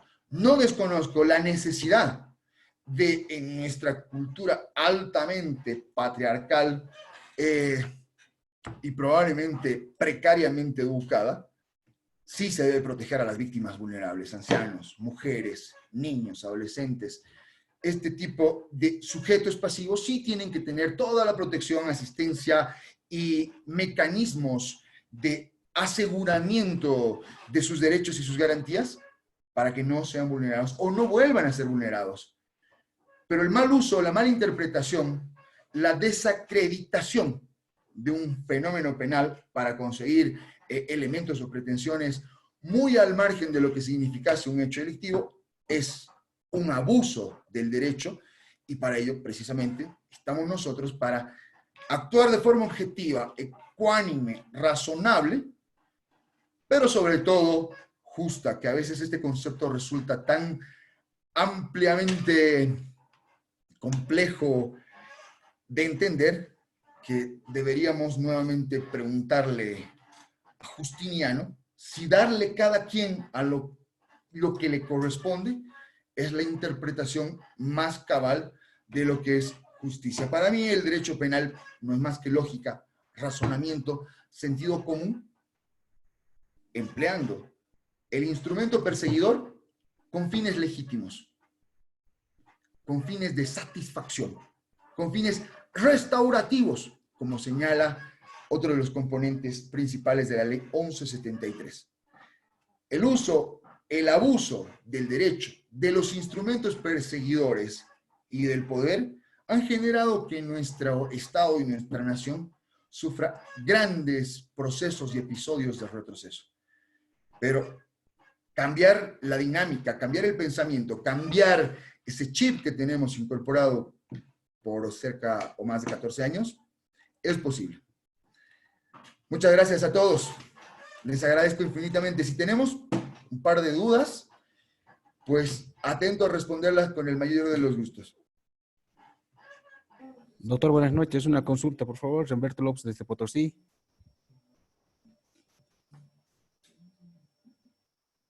Adelante, les escucho. Bien, quería hacer una concreta consulta. Perdón, Roberto, un gusto saludarte. Yo también soy potosino. Gracias. Un placer y buenas noches. Buenas noches. Un ejemplo, existe y es muy recurrente tanto en el Ministerio Público como en los juzgados el incumplimiento de los plazos procesales. Entonces, este hecho, ¿cómo podríamos catalogar? ¿Se constituye en un incumplimiento de deberes o un retardo de justicia? Esa era mi consulta. Gracias. Muy buena pregunta, y me has hecho recuerdo a uno de los ejemplos que quería dar vinculados a la ley 1173 y a la oficina gestora y a esta nueva dinámica de la informatización de la justicia. La ley establece que el juez debe dictar una resolución en el plazo máximo de 3 días. La audiencia se celebró el 22 de abril. En septiembre, ese cuaderno está en despacho, algo muy común. Cuando ocurre que en noviembre sale el cuaderno a vista de las partes y aparece la resolución con fecha 24 de abril. No lo sacó ni siquiera el 25, que era el límite, lo sacó el 24. Pero ¿por qué estaba hasta noviembre esta resolución pendiente? ¿Por qué estaba el cuaderno en despacho? Las partes no vinieron a ver, se entrepapeló, etc., etc., etc. El mecanismo que ideó la ley 1173 es que las autoridades, para acreditar idóneamente que dictan sus resoluciones dentro de los plazos, tendrían la obligación de que el día que fallan, que resuelven y que dictan cualquier tipo de resolución judicial o sentencia, deben y tienen la obligación de cargarla y enviarla a la oficina gestora para que la oficina gestora, dentro del plazo de 24 horas de recibida la resolución, notifique a las partes a través de la plataforma virtual y del buzón judicial. No se da, lógicamente, aún no existe esa figura, pero la ley 1970 señalaba exactamente lo mismo.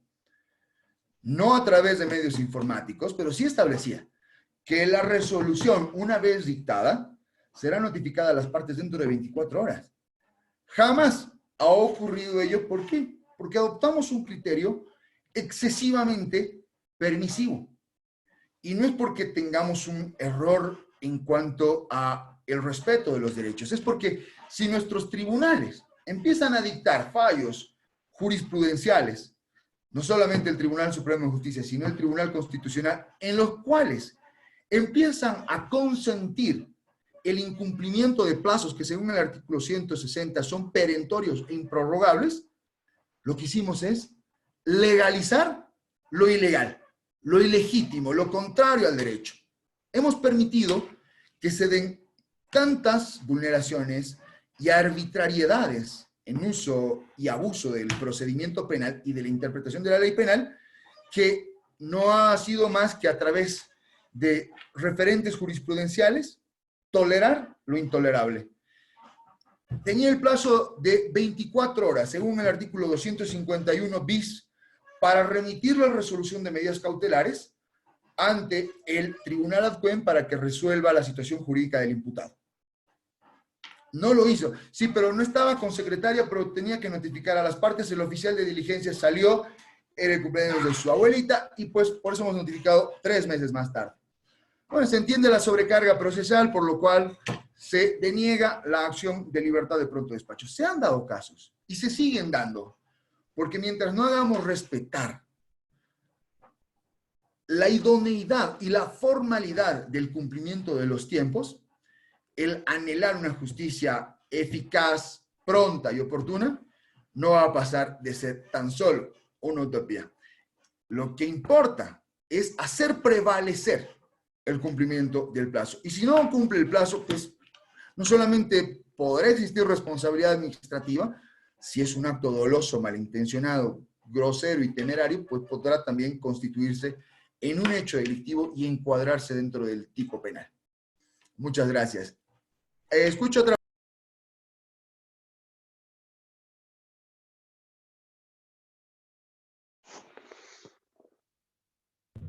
Doctor, ¿cómo está? Muy buena noche. La doctora Machicado de La Paz. Doctora Machicado, muy buenas noches. Qué gusto saludarla. Atento a su consulta. Gracias por venir.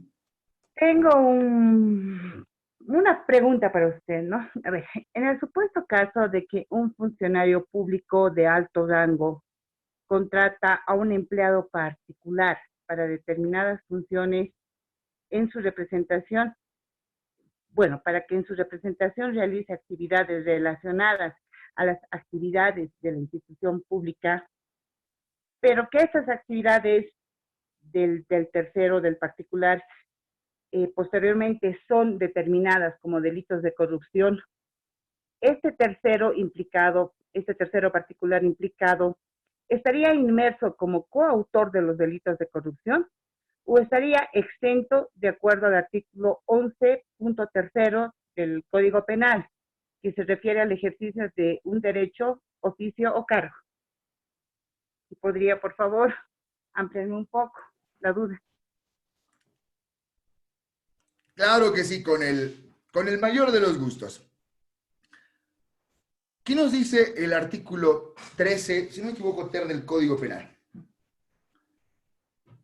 La culpabilidad y no el resultado es el límite de la pena. ¿Qué es la capacidad de reproche? ¿Cuánto yo comprendo sobre el alcance de mis acciones o cuánto desconozco? Al salir de un hotel, un sujeto le pide al camarero, al botones, que las maletas que están en el lobby se las suba al coche, pues que ya se va. Lo que hace el botones es coger las maletas, las sube al auto y el huésped se da a la fuga. Resulta que no era el huésped y no eran sus maletas. ¿Cómo se denomina a este autor? El autor instrumentalizado, el autor ciego, el autor mediato. Pero si esta persona conocía del alcance de alguno de los componentes y colabora con el hecho delictivo, si su colaboración es indispensable, es un coautor, es partícipe del hecho de forma directa, pero si su colaboración pudo haber sido reemplazada de una forma indistinta por cualquier otra persona o mecanismo, entonces se enmarca dentro de la figura de la complicidad que prevé el Código Penal como grado de autoría. En el caso específico que me señala, la persona, el particular, que cumple un mandato, lo que sí no le entendí es qué tipo de mandato, si es una representación legal o simplemente una encomienda de tipo verbal, que también el contrato de mandato previsto dentro de las obligaciones del Código Civil involucra una obligación de corresponsabilidad. Si yo le pido, yo que estoy ejerciendo el cargo de, no sé, director del sistema de recojo de basura del municipio, le digo a mi primo segundo, por favor, constituir una empresa de transporte y te voy a contratar a ti. Vamos a ser socios silenciosos y tú vas a estar ahí recogiendo la basurita y nosotros contando los billetitos. Algo muy común, absolutamente, lastimosamente también normal en algunos mecanismos de administrar la cosa pública.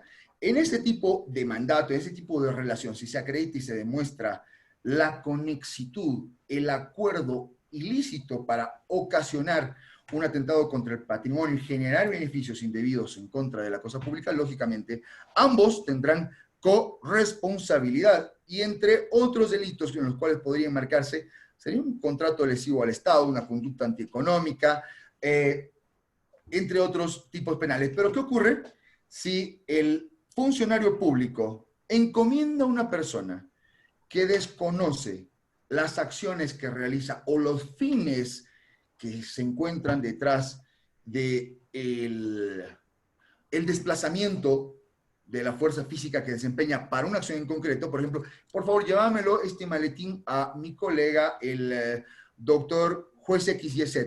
Estoy llevándole y estoy mandándole unas sentencias constitucionales. Resulta que el maletín estaba lleno de dólares americanos y que simplemente quien fungió como autor ciego, como enlace, como mecanismo de materializar el hecho delictivo, si tenía conocimiento, es partícipe. Si desconocía, es una persona a quien no se le puede reprochar, puesto que su comportamiento se vinculó o se involucró de una forma que no de ninguna manera contaba con atentar contra un bien jurídico protegido.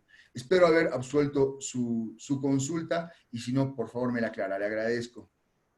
De gran manera, doctor. Le agradezco, muy amable. Me ha abierto demasiado la vista. Gracias, doctor. Me alegra. Doctor, Gracias a una usted. consulta, Adelante, doctor. le escucho. Doctor, nuevamente, doctor Julio César Janco le habla. En cuanto a los Muy delitos buenas de noches. Gracias por corrupción, participar. gracias a usted, doctor. En cuanto a los delitos de corrupción, el artículo 24 nos hace una diferencia en cuanto a los delitos propios de corrupción y a los vinculados de corrupción. Mi pregunta es, en cuanto a una salida alternativa, digamos, o un perdón judicial o una suspensión condicional de la pena, O un si procedimiento los, abreviado. o un procedimiento abreviado, si se podría dar para los delitos vinculados de corrupción, ya que no son delitos propios. Podría darse esa figura, doctor, ya que se han modificado tanto el artículo 368 y el 366, se ha modificado con esta norma, con la 004, donde está prohibido en cuanto a los delitos de corrupción, pero no nos menciona los delitos vinculados a corrupción. ¿Podría darse esa figura, doctor, de poderse acoger? Le recomiendo, y se la voy a reenviar junto con todo el paquete de documentos y material didáctico para que se entretengan estos días en cuanto a la temática que hemos tocado, revisar el Auto Supremo 888, quebrado 2012, que precisamente hace un primer intento de categorizar las figuras penales de los delitos de corrupción en base a dos componentes. En base al primer componente, el nivel de lesividad con el cual se ha generado o atentado un bien jurídico protegido vinculado a la función pública, al uso legítimo de la autoridad y a no permitir los actos deshonestos o de corrupción, y a aquellos que, si bien atentan contra la administración pública, no generan un daño económico al Estado de forma directa, o que si bien lo ocasionasen, si bien el tipo penal preveyese de alguna manera un contenido patrimonial, se demostrase que en las circunstancias del caso en concreto, el mismo no se ha generado o no ha ocasionado una erogación de parte del Tesoro General de la Nación. Así de confusa es el auto supremo, no es que la explicación está altamente técnica, hace un diseño y una diferenciación como la sentencia constitucional que hablaba de los delitos permanentes y los delitos con efecto permanente para pretender eternizar la persecución penal de aquellas personas a quienes no se hubiera podido capturar oportunamente y de ninguna manera puedan volver al país si estaban en el exilio o puedan salir en libertad si estaban detenidas. Eso no existe. Existen delitos de consumación instantánea o de efecto permanente cuando el bien jurídico protegido permanece atacado en el tiempo y el resultado aún no se ha consumado. En este caso existe una lógica similar, vinculada o relacionada al efecto económico, al efecto patrimonial, a la titularidad de la acción y a la lesión en cuanto al bien jurídico protegido. Ese auto supremo, junto con un par más que complementó la información, clarificó en cierta medida la duda, se los voy a enviar. No es un gran referente doctrinario, debo decirles la verdad. Como profesor de Derecho, es otra de las interpretaciones que han sido utilizadas un tanto como para diezmar la presión internacional que existía por el abuso del derecho y los altos niveles de instrumentalización del derecho penal que se ha dado en los últimos años.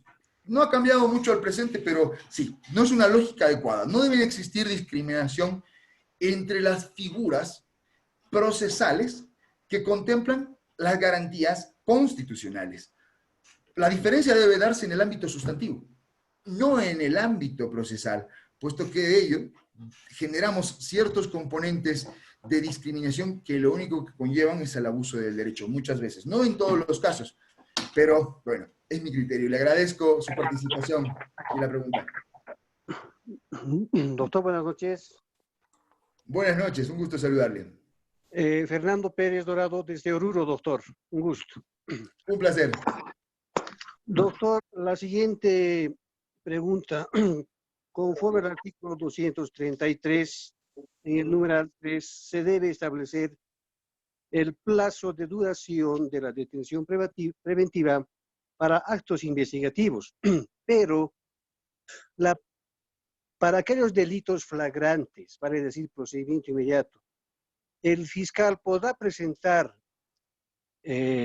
conforme al artículo 393 ter, en su numeral 3, la imputación y al mismo tiempo la acusación, cuando existen suficientes elementos, tendrá que pedir el plazo de duración, ya no para realizar actos investigativos, sino para el cumplimiento de la ley y el desarrollo del proceso. ¿Qué tiempo de duración, doctor, tendría que pedir el fiscal de la detención preventiva? El plazo de duración de la detención preventiva, doctor. Esa pregunta, por favor. Le agradezco. Una muy buena pregunta. Pero el hecho de que sea un hecho flagrante, no olvidemos que hay una diferencia estructural entre el hecho y el delito. ¿Qué es lo que juzgamos? ¿Qué es lo que investigamos? Lo que procesamos es el hecho. Y una vez acreditado el hecho, se encuadra, se lo subsume, se lo tipifica dentro de una figura delictiva. Y el hecho es flagrante, por más flagrante que sea, no significa necesariamente que involucre su encuadramiento dentro del tipo penal. Imaginémonos la mujer que pasa por la tienda de abarrotes, roba una lata de leche y es sorprendida por el funcionario policial que de inmediato la prende, hace su informe de acción directa, se tiene como prueba material la lata de leche, huellas digitales, tiene absolutamente todo para acreditar la participación, la acción, el atentado contra el bien jurídico protegido. Pero ¿qué ocurre si esa lata de leche la estaba llevando a casa para darle de comer al niño de 3 meses que está en condiciones de desnutrición y era para salvarle su vida? Que nos dice el artículo 12 del Código Penal.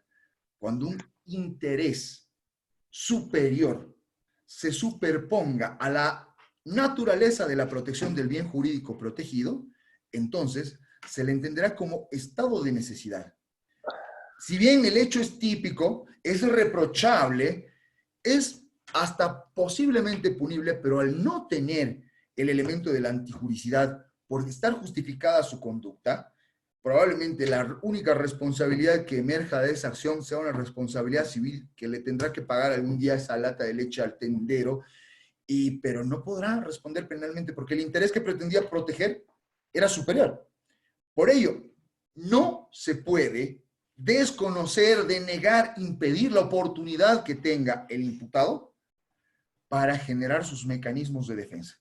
Puede que todos los elementos probatorios del acusador estén completos, pero si le niego, le desconozco, le restringo la posibilidad de en un tiempo prudencial, al menos desvirtuar o intentar hacerlo respecto a su participación penal, entonces le estaría negando la oportunidad, ya sea de utilizar un mecanismo de defensa activa, promoviendo actos que desvirtúen la hipótesis acusatoria, o una defensa de reconocimiento. Bueno, sí, la maté, pero no es que quise matarla, no fue un feminicidio, fue un accidente de tránsito, es un homicidio culposo, que es diferente. Yo estaba conduciendo en retro, no la vi, y estaba ahí atrás. No es que quería matarla, no me den 30 años, denme 4. Ese tipo de hipótesis, de aspectos, de coyunturas, lógicamente dependerán de las circunstancias, pero en ningún caso el negarle la posibilidad y la oportunidad de generar sus mecanismos de defensa es legítimo y mucho menos lícito. Ahora bien, respecto al punto que me señalabas, ¿qué plazo de detención voy a otorgarle si el Ministerio Público no me señala ningún acto investigativo por hacer? Entonces, ¿por qué tiene que estar detenida? ¿Cuál sería la lógica? ¿Cuál sería el fin? La detención preventiva se utiliza no como castigo, sino como mecanismo asegurativo, garantista, preventivo de la eficacia del proceso, de la seguridad y de la protección de la víctima, de la implementación de la ley. No es un castigo. Y si puedo garantizar la presencia del imputado con otro mecanismo, entonces debo aplicar el otro mecanismo, salvo que de ninguna manera pueda establecer razonablemente que el proceso se cumplirá, que se obtendrá la prueba o que el imputado no se dará la fuga, porque las acciones que hubiera realizado el imputado y que me las demuestra el acusador, demuestran que existe un riesgo inminente, que uno de los componentes por los cuales las medidas cautelares están destinadas a garantizar, no pueda ser garantizado sino única y exclusivamente a través de la detención preventiva. No es la regla, de ninguna manera, es la excepción. Cuando no se tiene otro mecanismo para impedir el entorpecimiento de la investigación, la implementación de la ley o su aplicación y, lógicamente, la presencia del imputado. Y con la modificación en la incorporación de las medidas protectivas, las medidas cautelares enlazan y cierran el círculo, porque quien incumple una medida protectiva pueden ser revocadas sus medidas cautelares. Tenía la obligación de no circular por el Prado, señor. Como circuló por el Prado, entonces puedo revocarle inclusive la detención domiciliaria con beneficio de derecho al trabajo que le otorgué por una medida más gravosa. Detención domiciliaria sin salidas laborales porque usted incumplió una medida protectiva. Tenemos inclusive ese tipo de fenómenos altamente misceláneos, interesantes, sí, desde todo punto de vista, pero mientras hagamos uso adecuado, razonable, justo de la ley penal, de los conocimientos que hemos adquirido y de la práctica que realizamos, si lo hacemos con honestidad, con idoneidad y pues de buena fe, de seguro vamos a cambiar nuestro sistema judicial que tanto lo necesita. Yo me despido, les deseo que Dios les bendiga, que siempre los guarde, los proteja. Doctor, una consultita, por favor. Que vamos a salir de todo esto. Les agradezco enormemente y con los organizadores les envío la documentación que quedó pendiente. Le voy a enviar bastante material y nuevamente muchas gracias, hasta siempre y pues que Dios los bendiga. Muchas gracias, doctor. Un abrazo. Gracias, doctor. Buenas noches. Un abrazo enorme. Muchas gracias a ustedes. Muchas gracias. Gracias. Muchas gracias, doctor. Luego. Excelente. Hasta luego, doctor. Gracias.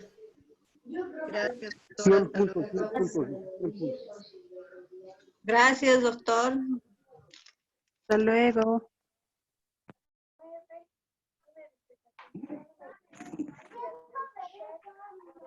¿Qué?